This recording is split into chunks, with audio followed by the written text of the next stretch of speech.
Guys, I'm going to do a video of how to get the handcuffs, okay? First of all, you do this. Nice. Okay. Yeah, you do this.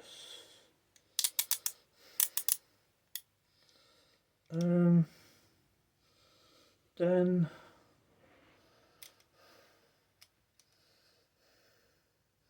so you gotta make sure the key goes.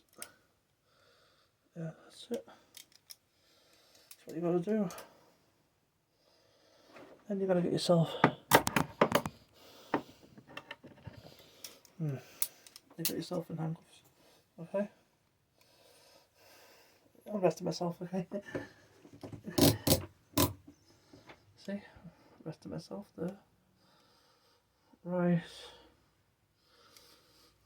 Oh yeah, I was going to do it that way, but never mind. Since I've done it this way, you know, like police do, they tend to. But never mind.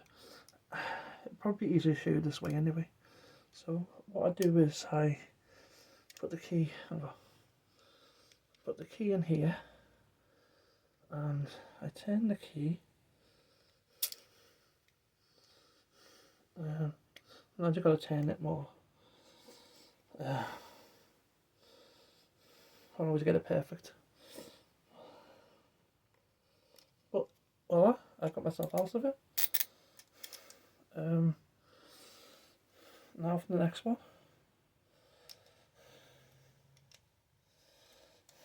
Okay.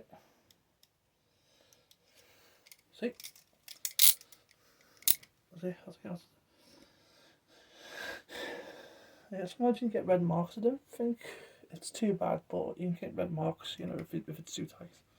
Anyway, guys, that's it.